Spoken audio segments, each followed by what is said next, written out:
Hey guys, what is up and welcome back to the channel. In this video, we're going to be taking an extended look at some brand new updates coming very soon to Yuzu, an emulator for the Nintendo Switch platform.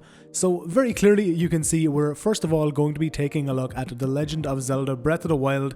These visuals you can see right now in gameplay are exactly what you would see if you loaded up the very latest Yuzu Canary version. Something you'd also notice in that version is the fact that pretty much all of the physics, including most of the runes in the game, currently do not work. However, this is going to drastically change. One of the main GPU developers of Yuzu emulator, Blinkhawk, has provided me with this build where we can clearly see that he has completely fixed all of the physics-based interactions in the game. Not only has he given us an update in which we are going to be able to use all of these different runes, but as you can very clearly see when using the previous comparison, he has drastically improved how Breath of the Wild, and to be honest, not only Breath of the Wild has been improved both visually and feature-wise, we're going to be taking a look at some other games, for example Super Mario Odyssey, just a little bit later. So you can see while there are still some bugs in this release, one very obvious example would be the slight shadow flickering we get. Another would be the fact that the trail that's meant to be between the Magnesis rune and the object which it is moving is not currently rendered. These are apparently just bugs in this very experimental implementation, and hopefully once it gets ready for full public release, so all of you guys are going to be able to use it, it is going to be absolutely perfected. If you thought all of the changes I've shown thus far were impressive, you really haven't seen anything yet. Let's take a look at what The Legend of Zelda Breath of the Wild looks like in its overworld situation. First of all, we're going to be taking a look at Yuzu Canary. So here in Yuzu Canary in the overworld, you can see that the shadows are still broken, and you can also see that none of the ground or water is being rendered. You'll also see that when I progress into this area where there's supposed to be water, not only does Link not swim in the non-existent water, but you'll also see that when I approach any of the land, for example when I come up onto this rocky surface here and stand Link still, he is going to sink in the ground due to the fact that, as I've already said, there's no physics interaction. Jumping across into this brand new update, you can see that not only is some of the terrain correctly rendered, but absolutely 100% of the water is correctly rendered. But as you're going to see when I approach it over here, it gets even better than that. So not only is all of the water now correctly rendered, but interaction with it is also 100% fixed. This may seem like it's only one update, but even getting the water to render and then separately getting physics interaction with the water working was two massive accomplishments for this emulator, and massive thanks must be given to Blinkhawk for all of the awesome work he's put in the last few weeks, getting all of this new stuff to work. You can also see that similarly to inside of the shrines, all of the physics interactions and interactions themselves with all of these runes are now also correctly working in the open world. This of course means that every single shrine in the game that requires any kind of rune utilization is now going to be fully playable right now on a Yuzu emulator. The next step for this update is going to be getting all of the terrain perfectly rendered, and I have absolutely no doubt that probably in the next day or so Blinkhawk is also going to have this fully figured out and fully working, giving us not one but two awesome emulators in which The Legend of Zelda Breath of the Wild is more than likely going to be fully playable. Jumping across the Super Mario Odyssey and taking a look at some changes here, first of all we're going to be taking a look at the latest Yuzu Canary version, where you can see we have this horrible colourful mess on screen, and pretty much regardless of what you do, you're not going to be able to fix it. You can also see that none of the bloom or area fog is being rendered in this Canary version, nor has it ever been rendered before. Jumping across into this brand new update provided to me by Blinkhawk, we're going to be taking a look at all of these improvements in Super Mario Odyssey. So as you can see in this gameplay footage on this brand new experimental update, it's very clear to see that not only have they completely implemented the area fog, they've completely implemented all of the working bloom in the game, but they have completely fixed all of the horrible, colourful, pixelated mess that would appear on screen. In relation to why you're seeing a much lower performance, you can pretty much ignore that. The reason for the lower performance is the fact that pretty much every single performance optimization was not merged or was not active in this emulator build which I was provided. So let's jump across to Wooded Kingdom, where we're going to take a look at even more visual upgrades for Super Mario Odyssey.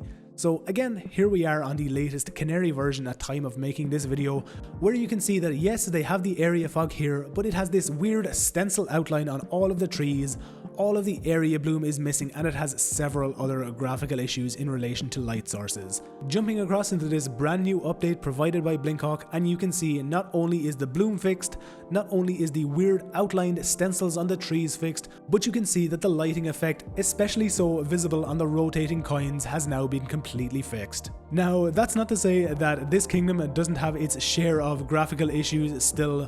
One of the oddest ones I'd have to say happens when you move your camera and look at any of the shadows from the foliage of any of the trees from above.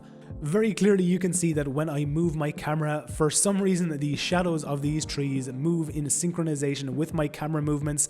This is obviously a bug that's going to have to be fixed for this game to be perfectly emulated, but I have absolutely no doubt that it eventually will be. Now that we've taken a look at this new update and only a few of the things it's going to be providing, let's take a look at some improvements in the latest Yuzu Canary versions. First of all, we're going to be taking a look at Octopath Traveler, one of the most highly anticipated games to be working on this Switch emulator. Thanks to developers Rodrigo and Ognik, they have completely fixed several of the issues that were causing this game to crash. For example, what would previously happen would be you'd load into this game, get to this introductory loading menu, and the game would either just crash or softlock on this screen, or as soon as you get to this screen and skip it, it would also softlock and suffer from a very poor performance. Right now though, if you take a look at my performance metrics in the bottom right hand corner of the emulation window, you can see that rather than running at 1 and 2 frames per second, Octopath Traveler is now running at well over 30 frames per second, which in itself is the target frame rate of this title on the Nintendo Switch console itself. The improvements to Octopath Traveler don't stop there, however. As you're going to see in a few seconds, not only have they fixed some softlocks, they have also allowed this game to progress fully into gameplay. There isn't too much being rendered correctly right now, but you can see by my minimap in the bottom right hand corner that I am actually able to move around the game world and interact with NPCs, which obviously at this point in time aren't being rendered correctly either. Regardless of any of the render quality right now, it's literally only a matter of time, and if we base any of the past experiences we've had with Yuzu and games going in game and not rendering correctly, it's bound to only be a matter of time before they can correctly fix this game to its point of playability. So Octopath Traveler isn't the only game to see lots and lots of performance and softlock improvements. Let's take a look at a game that is now basically considered fully playable on this Switch emulator.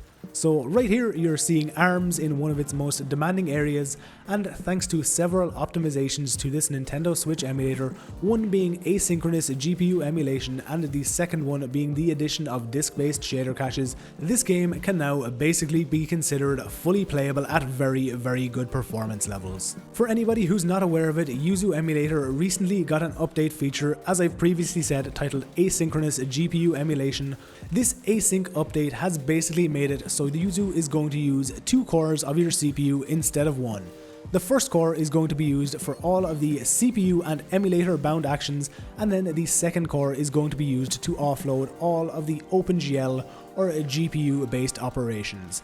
If you're looking to turn this option on, you'll find it in the configure window under the graphics tab. The second update, of which I've previously spoken and already covered in several videos, is the disk-based savable shader caches. What these disk-based shader caches basically have done is they're going to completely remove every single little bit of stutter from your gameplay, and once you've built your full shader cache for any of your games, you're going to have an absolutely perfectly smooth gameplay experience, just like you've seen in all the gameplay footage in this video so far. Massive thanks really needs to be given not only to Blinkhawk, Rodrigo and Ognik, who we've already thanked in this video so far, but to absolutely every single emulator developer who puts in hours and hours of coding work to give us the best possible Switch emulator. When you consider that Yuzu emulator itself is only just after turning 1 year old, it absolutely is some ridiculous progress we've seen this far.